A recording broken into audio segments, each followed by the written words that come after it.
Ang pagtitiyaga ang isa sa sangkap ng pag-ibig. Kung wala ito, hindi tunay at buo ang pagmamahal ng isang tao.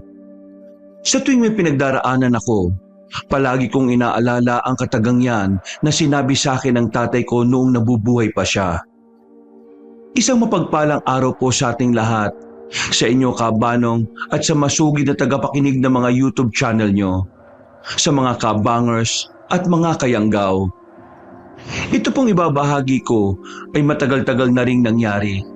Nung ako ay 18 years old pa lang. Hindi ko na lang sasabihin kung ilang taon na ako ngayon. Pero meron na po akong magandang asawa kabanong at 2 anak. Isang 5 taon at isang 3 taon. Pareho silang lalaki at parehong mababait at masunurin sa mga magulang. Bago tayo magsimula, magpapakilala po muna ako. Tawagin na lang po ninyo ako sa pangalang Angelito, Tubong Mindoro. Hindi ko na po babanggitin kung saan dahil katulad ng iba, para na rin po ito sa proteksyon ko at ng aking pamilya. Isa lang po ang masisiguro ko, na sa aking kwento ay marami kayong makukuhang aral katulad ko. Kabanong, mga kabangers at mga kayanggaw, ito ang aking kwento. Pero bago tayo magsimula, kung maaari sana'y pindutin niyo muna ang subscribe button kung bago pa lang kayo sa channel nating ito. Pindutin niyo na rin ang notification bell para lagi po kayong nanonotify pag may mga bago tayong mga videos. Mag-iwan na rin kayo ng comment at pindutin na rin ang like button. Napakalaking tulong po sa ating channel ang gagawin niyo pong ito. Isang malaking suporta po yun sa ating channel na labis ko pong ipagpapasalamat. At ngayon, sa ating pagpapatuloy.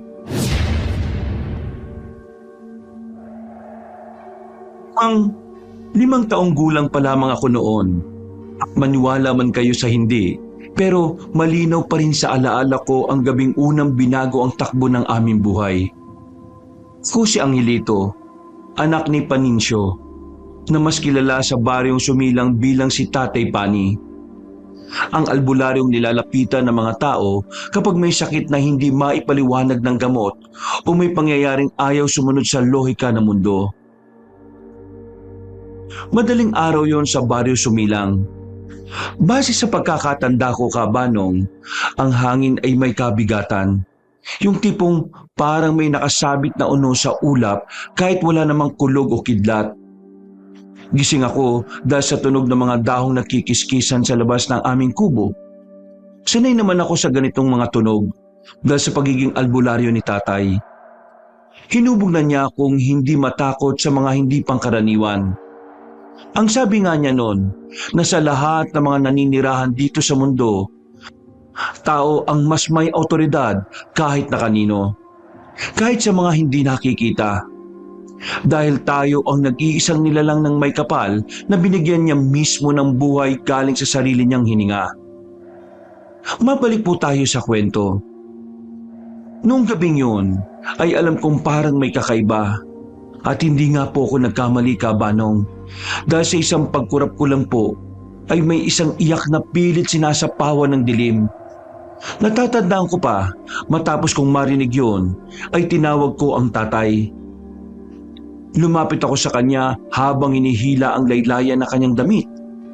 Sinasabi ko sa kanya na may naririnig akong iyak ng bata pero para siyang bingi.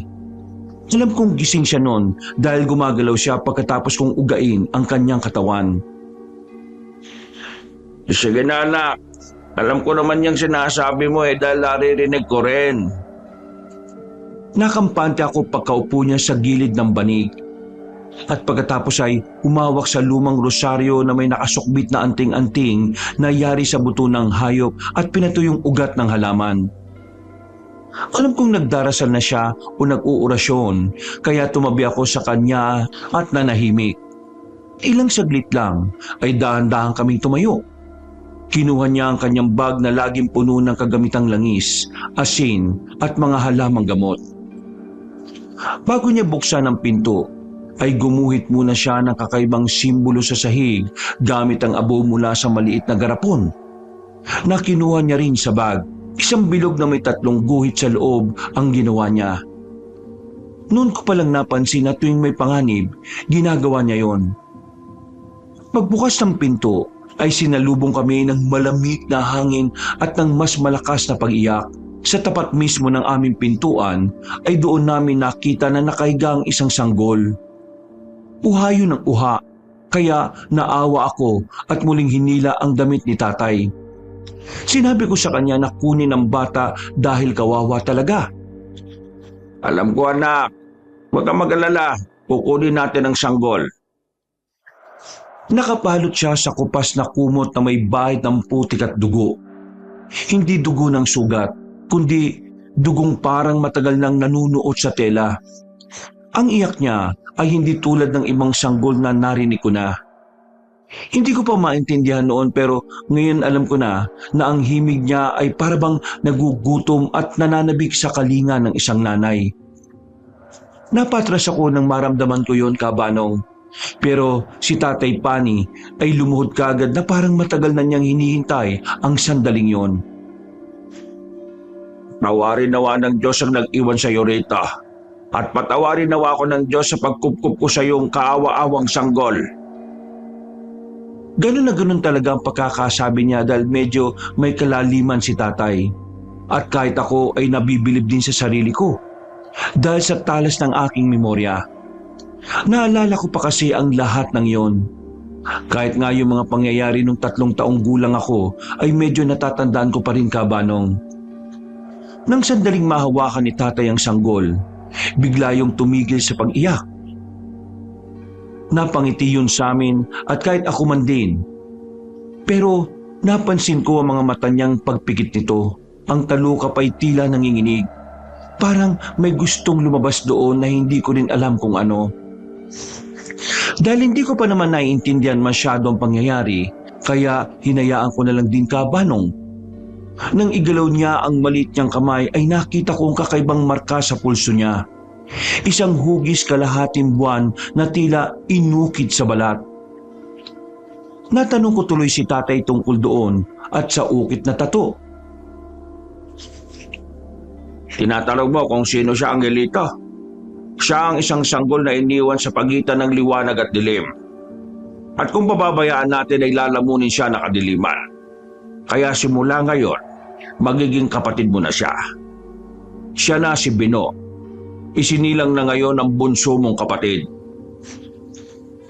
Hindi ko noon naintindihan ang ibig sabihin ni tatay pero masaya lang ako dahil magkakaroon na ako ng nakababatang kapatid. Kumalat nga kaagad ang balita sa Baryo Sumilang. May mga kapitbahay na nag-usisa, may mga nag-alay ng gatas. Ngunit mas marami ang pabulong na nagtatanong kung bakit may iniwang sanggol sa bahay namin. Si Aling Iska, na numero 1 tsismosa sa amin, ay sinasabi na hindi ordinaryong bata ang kapatid ko. Mabuti na lang ay matatag si Tatay Pani. Hindi niya napapansin ang pag-akusa ng mga tao. Nakafocus lang siya sa pagpapalaki sa amin ni Bino. At sa totoo lang, minahal ko talaga at itinuring siyang tunay na kapatid, hindi man sa dugo. Kabanong, ako po ang unang nag-alaga kay Bino, kasama namin siya sa kahit saan. Ako ang naghihele at nagbabantay sa tuwing lumalabas saglit ang tatay. Pero habang tumatagal, ay may napapansin akong kakaiba sa kanya. Sinabi ko yung kay tatay dahil madalas mamula ang mga mata niya, pero nawawala rin kaagad. Kapansin-pansin din na hindi siya dinadapuan ng sakit at madalas iwasan ng mga alaga naming hayop katulad ng manok, pusa, aso at kambing. Kung minsan pa nga, sa tuwing sasapit ang hating gabi, bigla akong nagigising at sa tuwing pagmamasdan ko si Bino, nakadilat lang siya at tahimik na nakatingin sa kisame na parabang may nakikita siyang hindi namin nakikita. Bukod doon, may kakaibang gawiri ng kapatid ko. Sa tuwing dinadalaw kami ni Manang Suping, lagi siyang umiiyak. Hindi ordinaryong pag-iyak kundi parang natatakot. Si Aling Suping ang isa sa kakilala ni tatay na magaling din na manggagamot.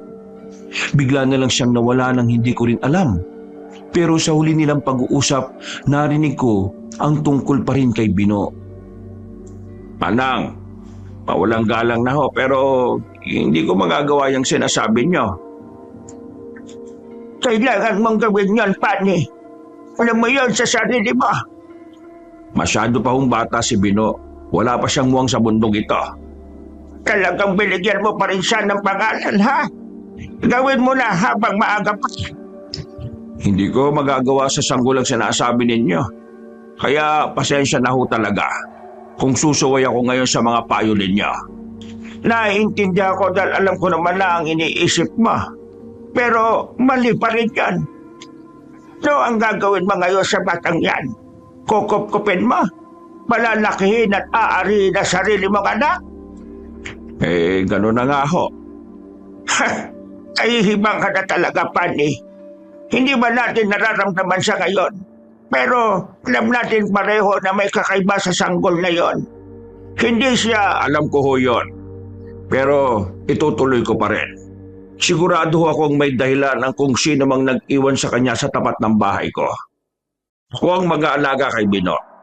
Magiging anak ko siya. Magiging bunso siyang kapatid ni Angelito. Ay, daka. Ewan ko sa yung tao ka.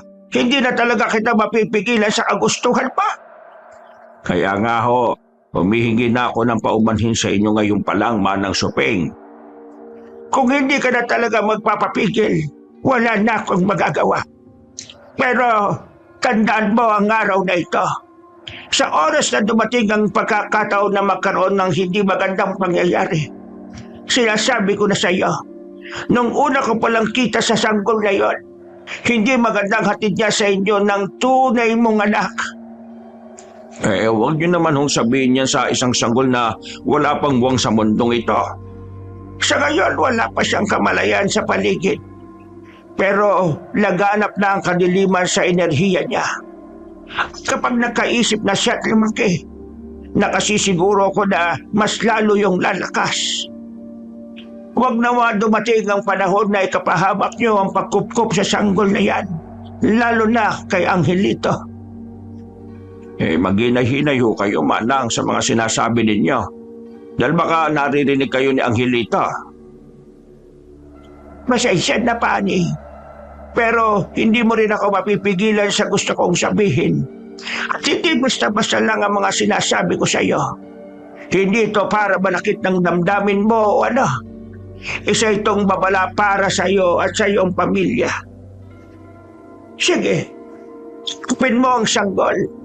Pero harapin mo rin ang konsekwensya, hindi man ngayon, kundi sa hinaharap. Kung may mali man sa pagkatao ni Bino, babaguhin ko ho yun. Gagawin ko ang lahat na makakaya ko para baguhin ang kapalaran niya. Huwag kang tanga, Pani. Ngayon pa lang ay kung ano-ano nang lumalabas na kahunghangan sa bibig mo. Alam mo na kahit sinong pinakamagaling na albularyo, antingero, mangkukulam, manggagamot o salamangkero ay walang kakayahang baguhin ng kapalaran. Hindi ka Diyos para gawin ang mga yan. Kaya patawarin ka nawaan ng Panginoon sa mga pinagsasasabi mo. Patawarin na nga po nawa ko ng Diyos. Kung sabihin na hindi kita binalaan, ha? Matatandaan mo ang lahat ng mga sinabi ko kapag huli na ang lahat. Hindi na umimik si Tatay Kabanong. Nagmano na lang siya habang ako ay tahimik lang na inaaliw si Bino at nakikinig ng palihim sa usapan. Kabanong, alam kong malalim ang pag-uusap noon nila Tatay Pani at Manang Suping. Kitang-kita ko yon sa ekspresyon ng kanilang mga muka. Pero sa kabila ng mga payo ng matandang manggagamot, ay nanatili ang tatay ko sa gusto niyang mangyari. Natuwa ako dahil hindi na mawawala ang kapatid ko sa amin. Pero hindi nga ganun kadali ang lahat. Na mag-alaga ng isang misteryosong sanggol na hindi namin alam kung kanino nanggaling. Isang gabi, habang natutulog si Tatay Pani, ay ako ulit ang nagbantay kay Bino. Bigla siyang ngumiti, pero alam kong hindi yun ngiti ng sanggol. Para itong ngiting may dalang kung anong hindi maganda. Dahil dito ay natakot ako at umatras para bumalik sa higaan. Nang sandaling yon din ay may narinig akong kalabog sa bubungan. Mabigat ito na parang may tumalon mula sa puno papunta roon at sinundan nyo ng ungol na hindi galing sa tao o hayop. Nagising si Tatay Pani habang ako naman ay takot na napasiksik sa isang sulok. Ano yun anak, Angelita? Ano nangyari? Takot akong tumuro sa bubungan, kaya kagad niyang binuhat si Bino at ibinigay sa akin. Pagkatapos ay sinabuyan niya ng asin ang paligid ng bahay. Nagsimulang umiyak ang hawak kong sanggol habang ako naman ay natatakot na rin. Kinuha ni Tatay ang itak na hindi ko pa nakikitang ginamit noon. May mga ukit ito sa talim at ang hawakan ay balot ng pulang tela. Dahil sa takot ay sumunod ako kay Tatay. Pero pinigilan niya ako. Sa loob ka lang. Huwag kang lalabas, Angelita. Sinunod ko si Tatay pero sumilip ako sa siwang ng dingding namin. Sa ilalim ng punong balete sa tapat mismo ng aming bahay ay may aninong gumagalaw. Pahabayo na nakabaluktot at tila walang ulo. Ikaw na tampalasang nilalang ng kadiliman ka. Lumubay ka sa makulan ko, ha? Huwag na huwag mong kakanti ng mga anak ko. Hindi ako magdadalawang isip na patayin ka. Pagkatapos noon, nang sumigaw si Tatay Pani ng orasyon, ay biglang umurong ang anino at naglaho sa dilim na parang bula. Pagbalik niya sa loob ng bahay ay pawis na pawis siya. Huwag na kayo mag-alala mga anak. Hindi na babalik ang halimaw na yon. Sigurado yan. Kaya huwag na kayo matakot. Mga ano lang yon. Mga matagal nang naghahanap ng batang ito. At hindi sila titigil kaya gagawa ko ng paraan. Lumipas nga ang mga taon, Kabanong, at katulad ng sinabi ni Tatay, matapos siyang malaman ang totoong katauhan ni Bino, ay gumawa siya ng paraan. Lumaki ang kapatid ko na parang normal na bata. Ngunit habang ako ay natututong magdasal at gumamot kasama ni Tatay Pani, unti-unti kong napapansin ang mga bagay na hindi dapat normal sa isang bata. Mas malakas si Bino kaysa sa mga kasing edad niya, mas mabilis at mas agresibo. Sa tuwing may sugatang hayop na dinadala sa amin, tahimik lang siyang nakatingin, pero nakangiti siya. Ngiting parang gustong gumawa ng kung anong hindi maganda. Habang pinipilit kong huwag pansinin ang kakaibang kislap sa kanyang mga mata, mas lalo lang yung nagiging kapansin-pansin sa akin. Sa 5 taon niya sa amin, ako naman ay 10 taon na noon. Isang gabi ng kabilugan ng buwan, nakita ko siyang nakatayo sa labas ng bahay. Wala siyang suot na kahit na anong panyapak. At sa kanyang anino ay may isang aninong gumagalaw ng hiwalay sa kanya. Doon nagsimulang mabuo ang takot sa aking dibdib. At doon ko na rin unang naisip, kahit bata pa ako, na ang sanggol na iniwan sa tapat ng aming pintuan ay hindi lamang pala basta iniwan lang. Sinadya siyang dalhin sa amin. Kung ano ang dahilan, hindi ko rin alam noong mga panahon na yon. Paano kung may isang bagay na natutunan ko sa paglaki sa piling ni Tatay Pani, yun ang katotohanang may mga sakit na hindi kayang pagalingin ng dasal. May mga sumpang hindi kayang patayin ng lakas ng loob lamang. At si Bino, ang batang itinuring kong kapatid, ay isang buhay na patunay noon. 10 taong gulang na si Bino noon at 15 naman ako.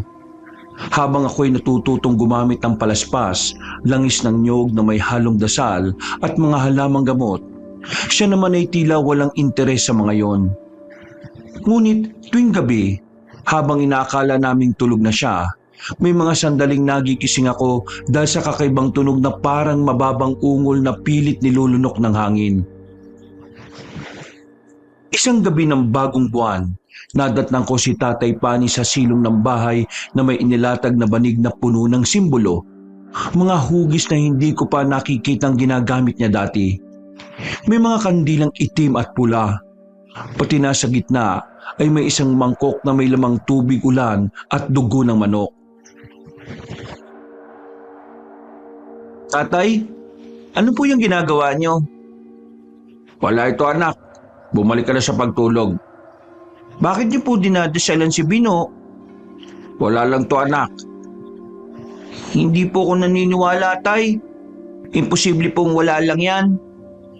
May kailangan lang akong selyuhan sa kapatid mo. Selyuhan? Bakit po? May nangyari ba sa kanya? May kinalaman po ba to doon sa mga bagay na napapansin ko sa kanya, Tay? Oo, anak. Mapapahamak na po ba ang kapatid ko, Tay? Hindi, anak. Kung masiselyuhan ko ng maayos ang kanilimang bumabalot sa kanya, gagawin ko yung palagi hanggang sa makahanap ako ng tamang paraan para makawala siya sa sumpa. Sumpa? Nasumpa po ba ang kapatid ko? Pero gagawin ko ang lahat sa abot ng aking makakaya para makalaya siya roon. At tutulungan mo ako na makontrol niya ang sarili niya hanggang sa dumating ang tamang panahon na mahanap ko na ang sagot. Opo, Tay. Sige po. Angelito, kung sakaling dumating ang araw na kailangan mong pumili sa pagitan ng dugo at dangal, piliin mo ang tama. Pero natatakot po ako. Hindi mo kailangan matakot dahil palagi mo akong kasama, anak. Pagkahawak ni tatay sa kamay ko, ay naramdaman kong parang dumaloy sa buo kong pagkatao ang kakaibang malumanay na hangin. Dahil doon, ay napakalma ako dahil tiwala ko sa sinabi niya, Kabanong. Pagkatapos ng gabi ng pagsiselyo, taon-taon na nga namin ginagawa ang tungkol dito. At sa mga lumipas na araw, linggo, buwan at taon, ay nagsimula ang mga kakaibang pangyayari. May mga manok na natatagpo ang tuyot ng katawan. Parang sinipsip ang lahat ng dugo. May mga aso na bigla na lamang nawawala. At tuwing may ganitong insidente, laging tahimik si Bino na nakaupo sa isang sulok. Pinaglalaruan ng lupa. O kaya'y nakatingin lang sa kawalan. Bino, okay ka lang ba? Okay lang po, kuya. Bakit kasi nandiyan ka na naman sa sulok eh? Mas komportable po kasi ako dito, kuya. Parang nakikita ko po yung lahat kapag nandito ako. Ha? Talaga? Opo, hindi ko lang po basta nakikita. Parang naaamoy ko nga rin eh. Tapos naririnig. Ang sarap sa pakiramdam kapag ganun. Parang nakakagutom po. Ha? Nakakagutom? Opo. Ano po ang pagkain ngayon? Hindi ko rin alam eh. Tara na dun sa kusina, tingnan natin. Tapos sabay na tayong kumain. Sige po. Nawiwirduhan man ako minsan, pero sinisikap kong intindihin ang aking kapatid. Pero sa loob-loob ko, ay alam kong meron talagang kakaiba sa kanya, magmula nung selyuhan siya ni tatay na taon-taon namin ginagawa. Sa mga sumunod pang araw, naging maayos naman ang mga pangyayari. Tipikal at walang aberya. Pero isang umaga ay dinala sa amin ni Aling Iska ang bangkay ng alaga niyang kambing. Si Mang Isko na kapatid niya ang may bitbit nito. Magandang araw po, Aling Iska. Gusto ko man din sabihin niya sa iyo, Angelito, pero anong maganda sa araw na ito? Nakita mo ba yung hawak ng Kuya Isko ko? Yung kambing namin nakita na namang patay. Nakakaulat na talaga ang buhay na to.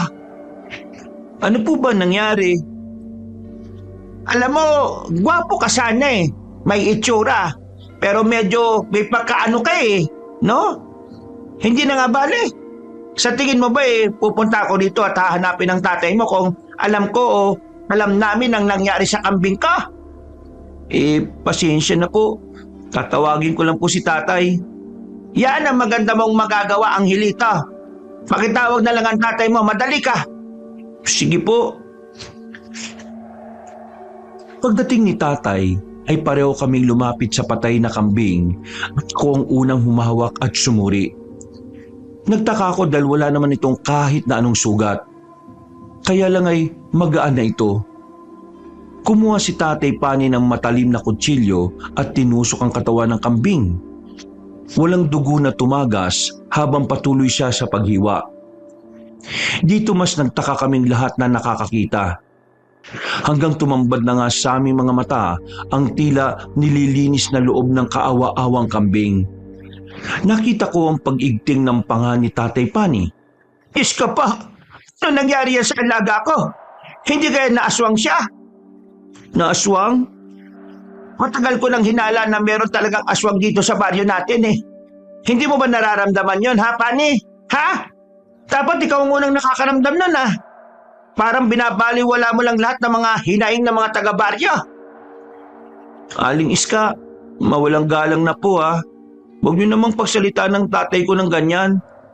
Pinakikinggan naman ni tatay ang... Anak, tama na. Pero tay, Pumasok ka na muna sa loob. Ako nang bahala rito. napabuntong hininga na lang ako at sumunod sa inuutos ni tatay. Pagdating ko sa loob ng bahay, tumambay ako sa sala at mula sa bintana ay pinagmasdan ko silang nag-uusap-usap. Kuya, ano pong ginagawa mo dyan? Ha? Oh, wala naman. Tinitinan ko lang si tatay pati si Aling Iska at Mang Isko na nag-uusap-usap. Gusto mo po bang malaman kung anong pinag-uusapan nila? Ha? Pani, ilang beses na kitang sinabihan at pinaalalahanan. Teka. Naririnig mo yung pinag-uusapan nila? Hindi lang naman ngayon nangyari ito eh. Dati pa kitang sinabihan at alam kong alam mo naman yun na magmula nang dumating ang...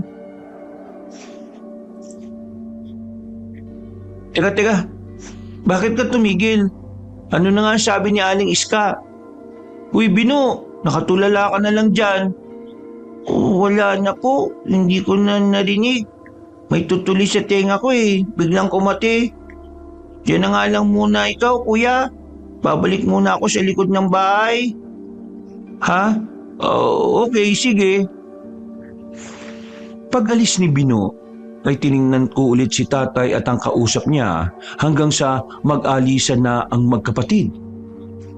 Nang pabalik na siya sa bahay ay sumalubong ako sa pinto pero seryoso ang pagmumukha niya kaya hindi na kagad ako nakaimik. Hinayaan ko muna siyang makapasok sa sala bago ako magsalita.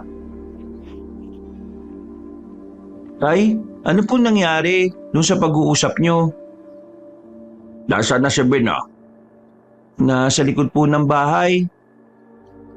Hindi na siya umimik, Kabanong.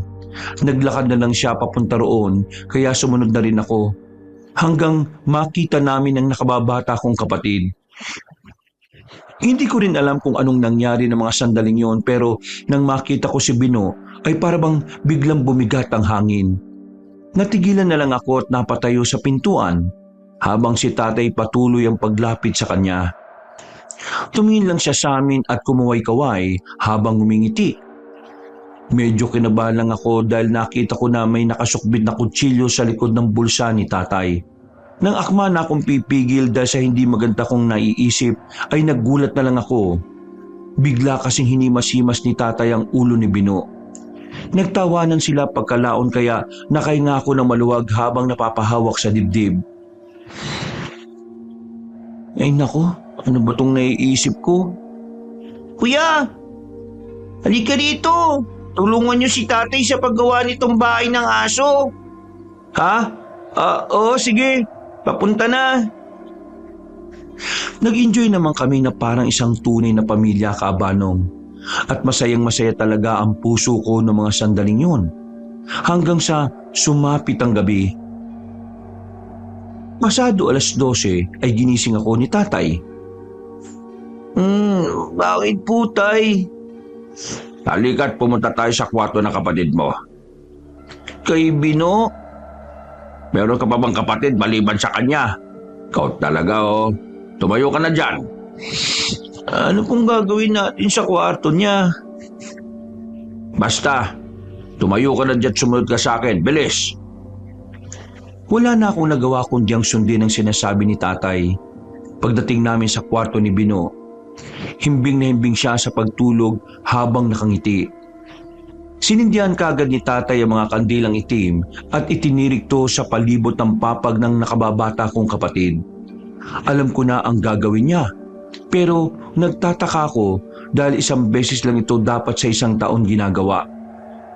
Tay, Hindi po ba naselyuhan na natin si Bino nung nakaraang 3 buwan? Habang lumalaki ang kapatid mo, mas tumitindi rin ang epekto ng sumpa sa kanya. Hindi na kaya ng taunang pagseselyo. Paano niyo naman po nasabi yun, Tay? Yung kambing kaninang umaga ni Iska, Ano naman po kinalaman nun? Teka, huwag niyo pong sabihin na may koneksyon yun kay Bino.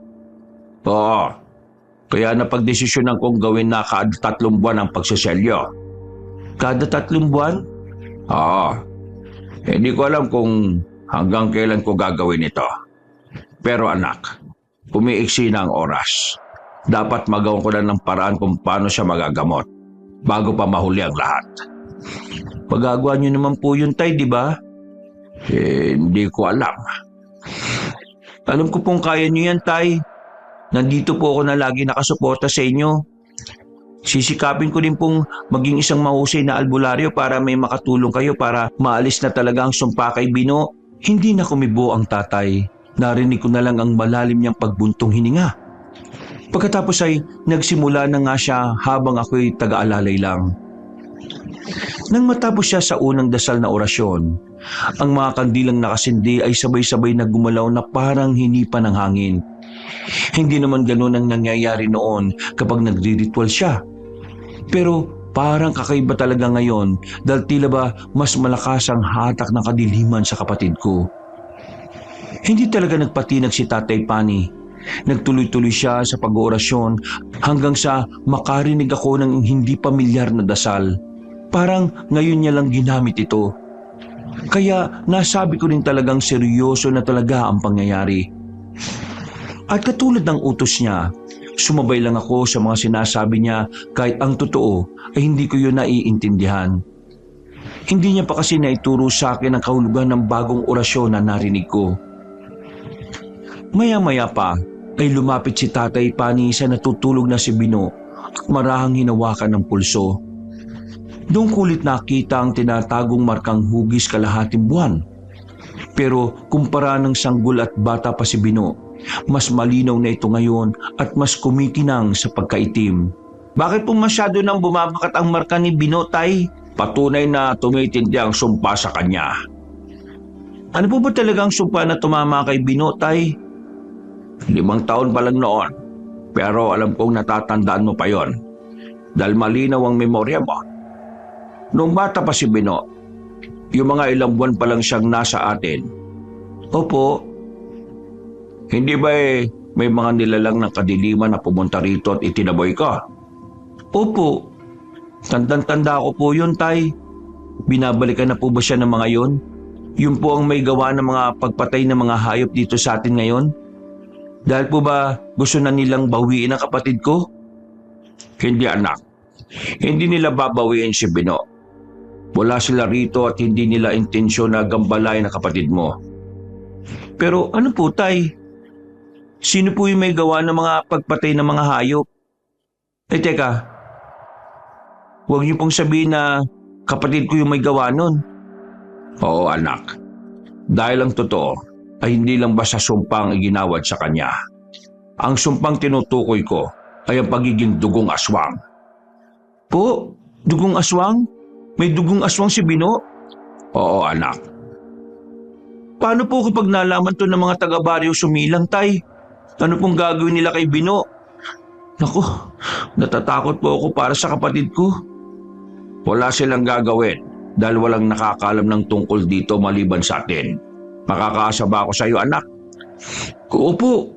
Pero kung sakali po, Tay, na malaman ng mga tao, katulad na lang ni Aling Iska at ng iba pa, hindi niyo naman po isusuko si Bino, di ba? Hindi niyo naman po gagawin yun sa kapatid ko. Pagtango ni Tatay ay para akong binuhusan ng malamig na tubig at saka ko lang napagtanto na mabigat na pala ang sitwasyon namin. Ang buong akala ko pa naman kasi ay matinding sumpalang kabanong ang tumama sa nakababata kong kapatid. Doon ko lang din naintindihan at napagtagni-tagni ang mga kakaibang ikinikilos noon at hanggang ngayon ni Bino. May kinalaman pala ito lahat sa pagiging dugong aswang niya. Hindi na ako umimik dahil nagpatuloy pa ang tatay sa pagdarasal. At ng gabing yun ay narinig ko ang mga orasyon niya. Mas mahaba, mas mabigat, at mas may mga salitang hindi ko pa naririnig noon. Nang matapos na kami ay sinabihan niya akong iligpit ang mga gamit. At habang ginagawa ko yun, Kabanong, ay malungkot kong pinagmamasdan si Bino na nahihimbing pa rin sa pagtulog. Hindi ko alam ang mararamdaman ko kung takot o awa. Pero nang ibabaw ang habag ko para kay Bino. Alam ko sa sarili ko na hindi niya ginusto na magkaroon ng dugong aswang. At kung sino man ang nag-iwan sa kanya sa tapat ng pinto ng bahay namin noon, ay hangarin din ng taong yon na mailigtas ang nakababata kong kapatid. Nang masalansan ko na ang mga ginamit ni tatay, kinumutan ko si Bino, saka marahang hinima sa ulo. Nung mga panahong binabangungot ka at sinasabi mong namumula mga mata mo, merong dugo ang mga kamay mo, totoo palang mga yon. Ang tinutukoy mo pala sa masamang panaginip na yun ikaw. Pero huwag kang mag-alala, kapatid ko. Magiging ayos din ang lahat.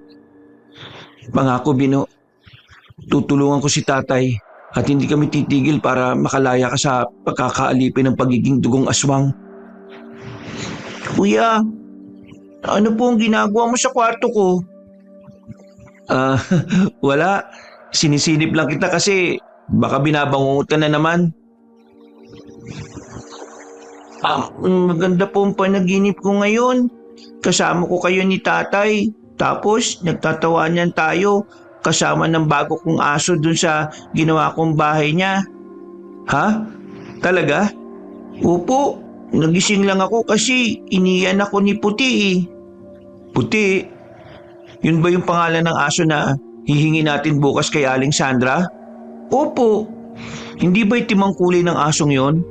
Opo. Pero ayaw ko po sa salitang itim. Kaya kahit may itim yung asong yon, puti pong itatawag ko kasi siya lang yung hayop na hindi ilag sa akin. Oo nga no. Pero sige, ikaw ang bahala dahil aso mo naman yun O sige na, matulog ka na. Matutulog na rin ako. Natutuwa ako at hindi ka nananaginip na masama. Pagpikit niya ay lumabas kagad ako ng pinto habang napapaisip. Yung aso nga kasing ligaw na yun nila Aling Sandra ang bukod tanging hayop na hindi ilag kay Bino. Hindi ko na lang masyadong inisip.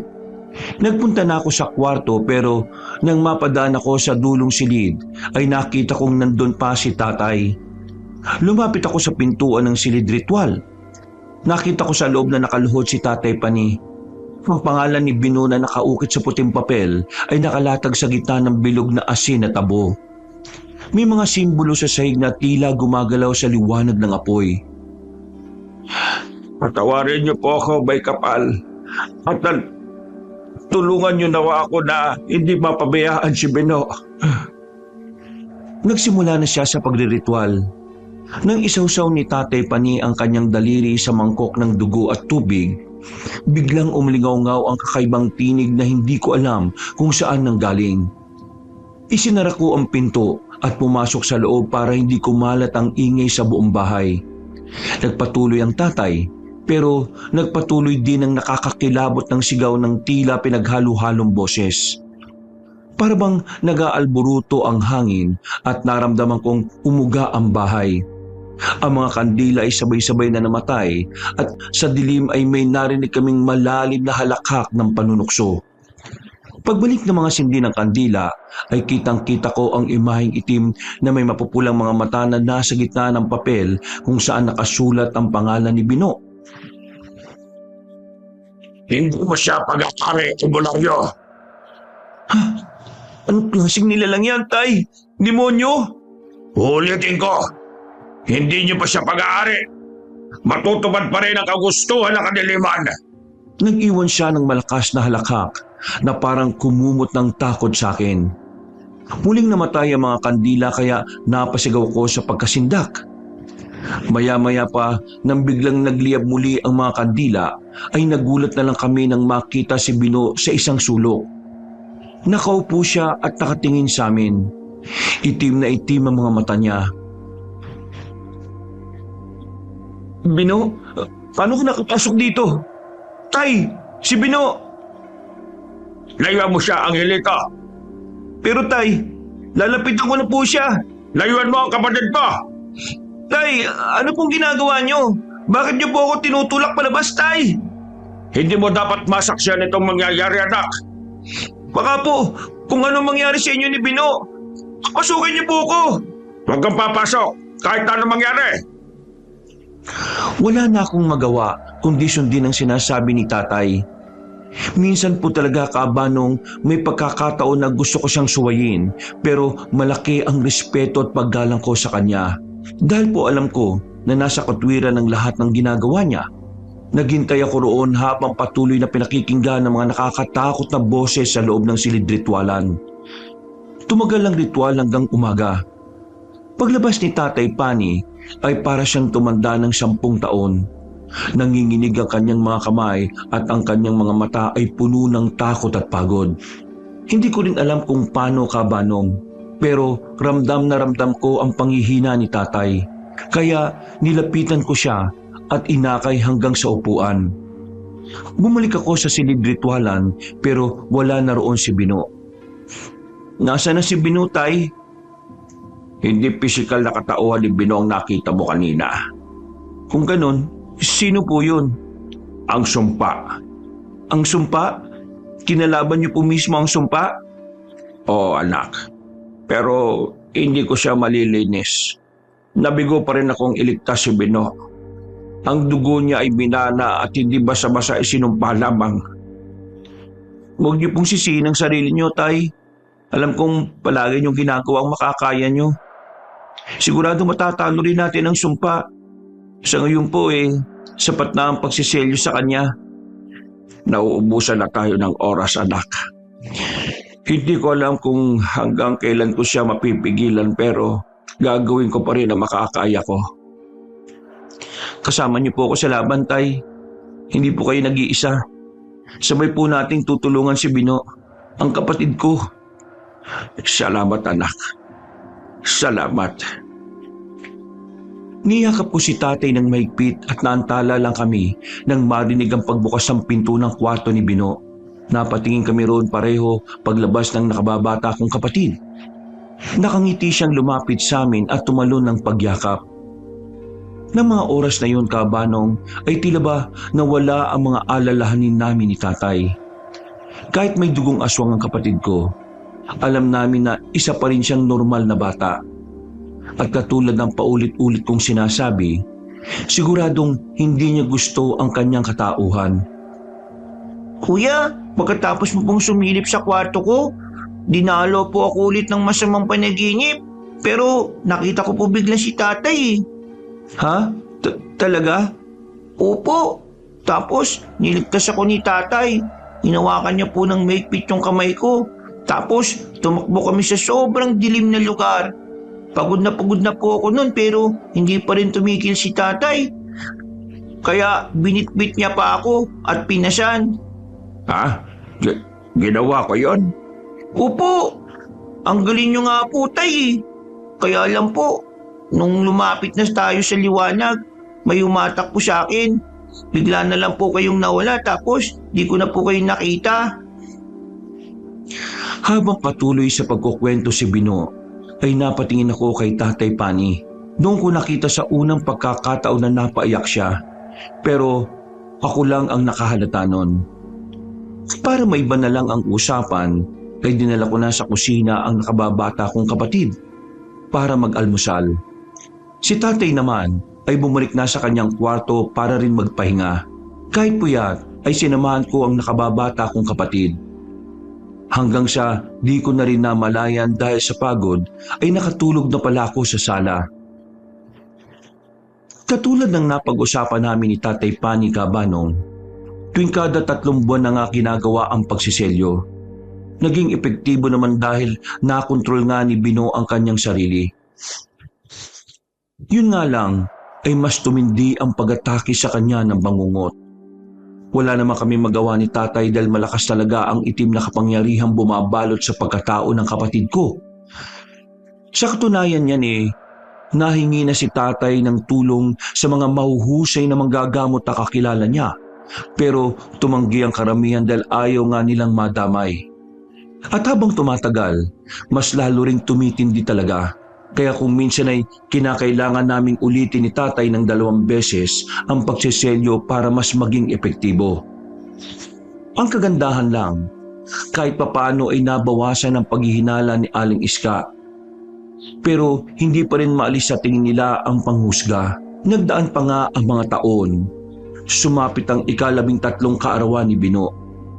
At ang araw ring yon, sa tagal ng panahon ay ito ulit ang pagkakataon na kinakabahan ako. Nakikita ko kasi kay tatay na pinaghahandaan niya talaga ang araw na to. Dahil alam naman natin ang kasabihan na kapag 13 ay mas malupit lumaganap ang kadiliman. 18 taong gulang na ako at sapat na ang kaalaman ko pagdating sa pag-aalbularyo. Pero alam ko rin na marami pa akong dapat matutunan. Kaya kahit ako kabanong ay pinaghandaan din ang pagkakataong ito. Pagkatapos ng simpleng handaan, nang makaalis na ang bilang na bisita, ay nagligpit na ako ng mga pinagkainan sa kusina. Angelita! Tay, bakit po? Bakit naiwan lang dito itong Carmen de Guerra na porselas ni Bina? Po? Hindi ko rin po alam, tay. Palagi ko naman siyang pinagsasabihan na huwag niyang tatanggalin yan eh. Nasa na ba yung kapatid mo? Hindi ako sigurado pero baka nasa likod. Bitbit ni tatay Pani ang Carmen de Guerra. Nagtungo kami sa likod ng bahay at doon nga namin nakita ang nakababata kong kapatid. Nakaupo siya sa tapat ng bahay ni Puti at pinagmamasdan ng aso na nasa loob lang at tila natatakot. Hindi na ako nagtaka dahil itong mga nakalipas na araw ay gano'n na nga ang asal ng asong yun sa kanya. Tumingin siya sa amin at ngumiti habang kumakaway. Ilang araw nang parang umiiwan sa akin si Puti. Hindi naman siya ganyan dati. Tay, kuya. Di ba sinabi ko sa yung wag mong tanggalin tong porselas mo, Bino? Hindi mo na naman sinunod ang mga bilin ko. Tay naman, sinabi ko nga po di ba sa inyo na umiinit sa kamay ko yan? Kailangan mo itong isuot. Pero tay, tingnan niyo po, napapaso na yung kamay ko. Nakakasugat na. Kapag hindi mo to sinuot, baka may mangyaring masama Sa akin? Alam ko na po yun, tay. Ilang beses ko na pong narinig yun sa inyo. Nakakarindi na nga po yung minsan mga sinasabi nyo eh. 13 anyos na po ako. Hindi naman na po ako alagain pa eh. Saka, hindi naman nakakatulong sa akin yung porselas na yan. Hindi naman nawawala yung masasamang panaginip ko eh. Itong si Puti, natatakot na rin sa akin. Kaya ano pa pong saysay para suotin ko yan? Suotin mo sabi. Ayoko nga po. Nagulat ako dahil sa unang pagkakataon ay pareho kong nakita na magalit si Tatay Pani at si Bino. Pinilit nga ni Tatay na isuot ang Carmen de Guerra habang si Bino ay nanlalaban. Hanggang sa mapansin ko na unti-unti nang parang namumula mga mata ng nakababata kong kapatid.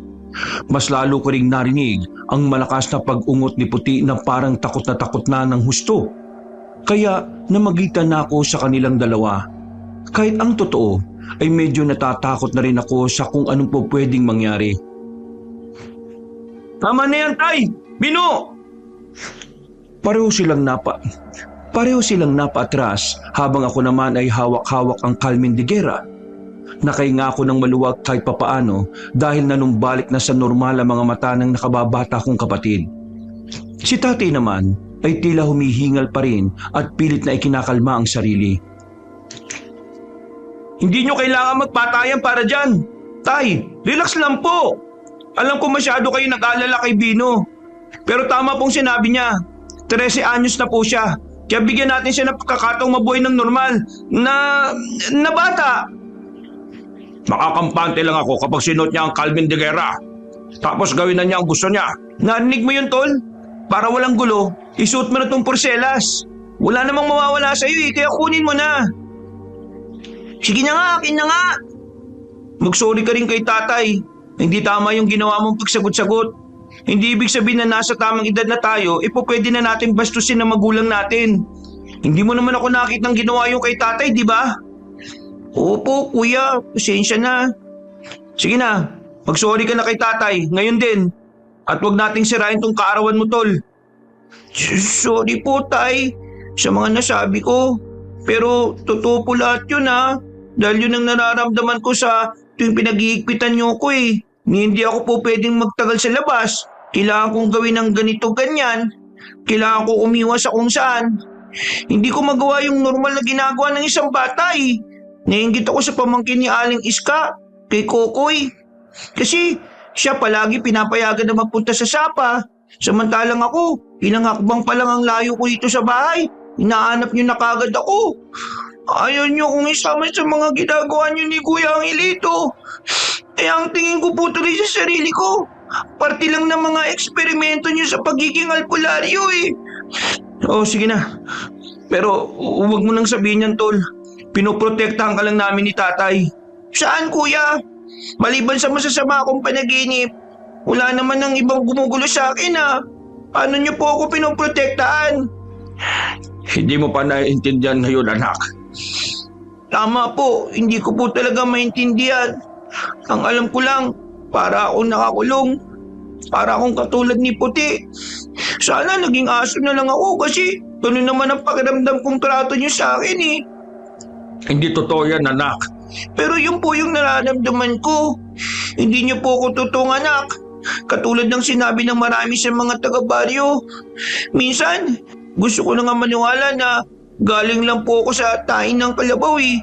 Dahil yun ang kumakalat dun sa labas. Hindi mo sila dapat pakinggan, anak. Eh sino po dapat kong pakinggan? Tay, ikaw? Kayo ni kuya? Eh tinatanggalan niyo nga ako ng kalayaan eh. Paano ko kayo mapapakinggan?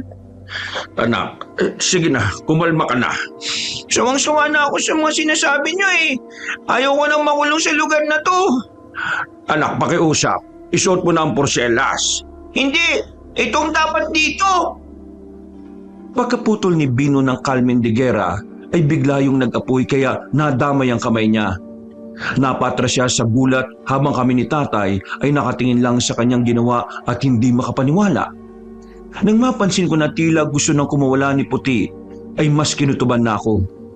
Pagtingin ko kay Bino ay tila unti-unti nang nagbabago ang talim ng kanyang mga mata. Sigaw na siya ng sigaw na parang nawawala sa sarili. Alas 5 pa lang ng hapon pero tila mas matindi na ang hatak ng kadiliman sa kanya. Kaya napaatras ako sa takot. Si tatay naman ay matapang na hinarap si Bino kahit kita ko sa mga mata niya ang matinding lungkot. Hindi ako nakakilos noon kabanong habang pinagmamasdan ng nakababata kong kapatid na tila unti-unti nang nagpapalit ng anyo. Naririnig ko ang lagatukan ng mga buto niya sa likuran at ang damit niya ay parang napupunit dahil sa katawang tila lumolobo. Nawala lang ang atensyon ko sa kanya nang mapansin ko si Tatay Pani na dumukot ng maliit na garapon sa kanyang bulsa. Pagbukas niya ay umalingasaw ang amoy nun, kaya mas lalo kong kinabahan. Tay, ano pong gagawin niyo? Huwag niyo pong sasaktan si Bino. Pasensya na, Angelito. Pasensya na, Bino. Mas lalo kong naistatwa dahil sa matinding pagkabigla kabanong. Ganun po pala ang pakiramdam kapag nalagay ka na sa alanganin at kailangan mong mamili kung ano ang dapat mong gawin. Matagal nang sinasabi ito ni tatay, pero kahit alam ko na ang nararapat gawin, hindi ko pa rin yata kaya. Bago pa tuluyang magpalit anyo sa pagiging aswang si Bino, ay isinaboy na ni Tatay Pani ang laman ng garapon. Napapikit na lang ako habang umiiyak sa sobrang takot. Matagal akong nanatiling nakatayo roon at nakapikit. Hanggang sa marinig ko ang tatay na humahagulgol. Pagdilat ko ng mga mata, ay nakalhod na rin siya habang bitbit ang walang malay na si Bino. Patawad, Bino. Hindi ko intensyon na maramdaman mong nakakulong ka. Dahil kapag nalaman ng mga tao ang totoo mong katauhan, siguradong hindi ka lang nila ikukulong. Papatayin ka rin nila. Pero tay, kayo na mismo pumatay sa kanya eh. Hindi, anak. Hindi ko magagawa yun sa kapatid mo. Ano pong ibig niyo sabihin? Ano pong sinabi niyo sa kanya? Namoy ko po ang talumpunay na pangontra ng aswang. Angelito, tulungan mo muna akong buhatin siya papunta sa silid ritwalan at ipaliliwanag ko lahat. Wala na kaming inaksayang oras ni Tatay Kabanong. Pagdating sa silid-ritualan ay sinabi niya nga sa akin na maliit lang na pusyon ang talumpunay na inilagay niya sa garapon. Pampatulog lang yon na ginawa niyang disenyo para sa aswang. Inihanda niya ito para sa ganitong pagkakataon. Mabilis na lumipas ang oras. Pasado 12:00 ng hating gabi. Pagpasok ko sa silid-ritualan, nakita ko si tatay na hinihigpitan ang porselas na anting-anting sa pulso ni Bino. Ngayon ko lang nakita ang pendant na yon, pero mabigat ang pakiramdam ko sa bagay na yon.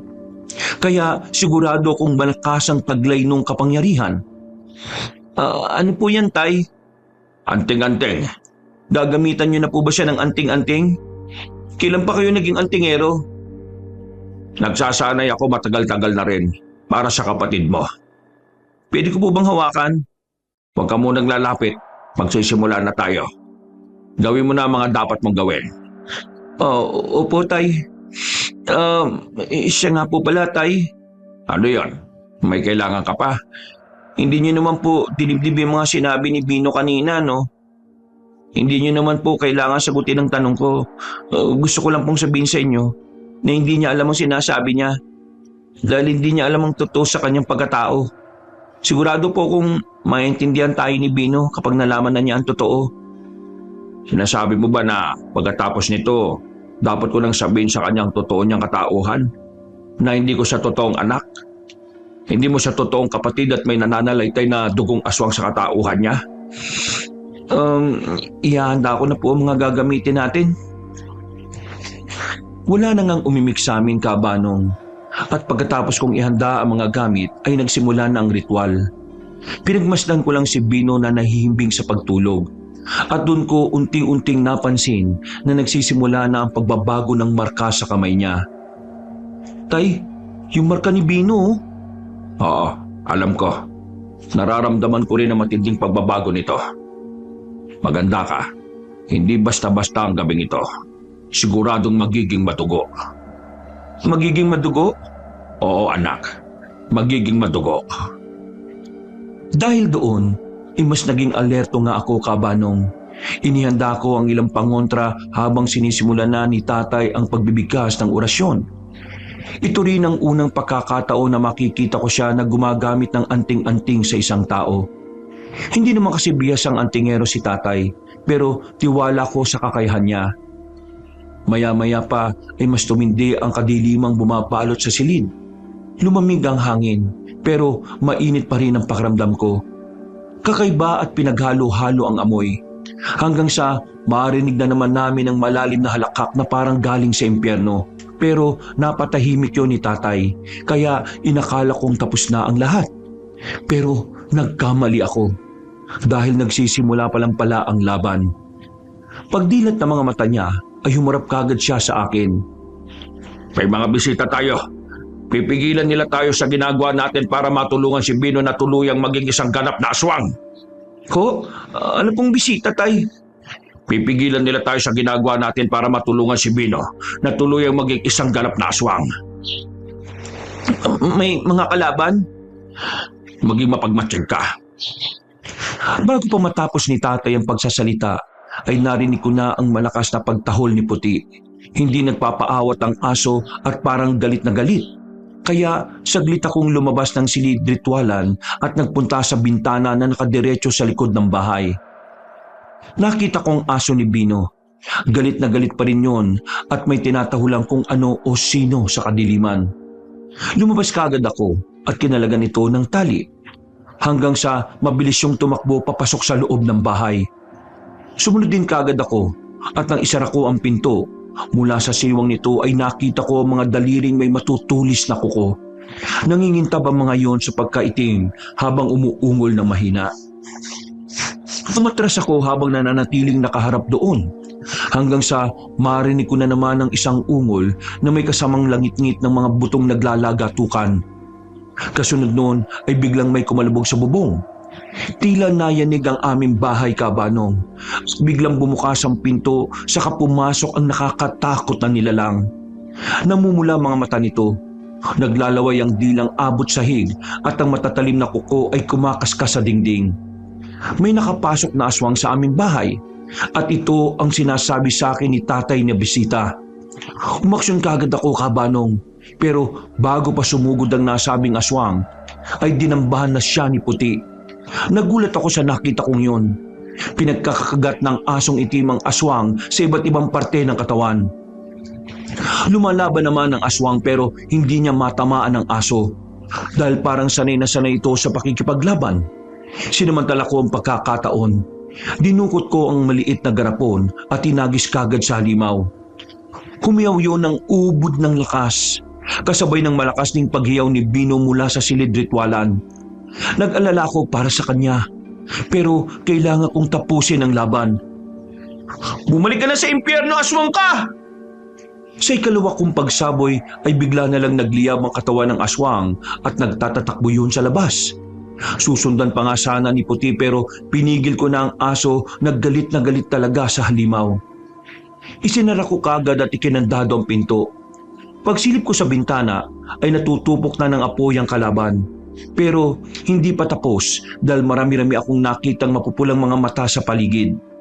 Hanggang sa may kumalabog na ulit sa aming bubungan, dahilan para kumahul-kahul na ulit si Puti.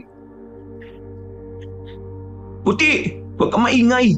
Kapag nag-ingay ka, maririnig tayo ng mga aswang. Tumalima naman ang aso na parabang naiintindihan ng mga sinabi ko. Pagkatapos ay naghanda na rin ako. Nagsaboy ako ng mga abong may orasyon sa bawat palibot ng aming bahay. Ito ang ginagawa ni tatay kapag meron siyang hindi pinapapasok na kung anong nilalang sa amin. Epektibo naman nung una, Kabanong, pero hindi ko rin inaasahan ang mga sumunod na nangyari. Nang kumpleto na ang paglalagay ko ng abo, nagulat ako dahil biglang tumilapon si tatay palabas sa silid ritwalan. Kagad ko siyang nilapitan habang si Puti ay nanatiling nakatingin sa pintuang nawasak. Ay, ano pong nangyari? Si Bino. Ano pong nangyari kay Bino?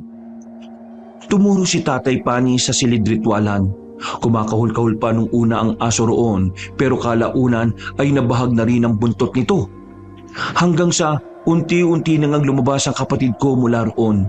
Si Bino ay nakatayo sa pintuan. Walang suot ang itaas na katawan.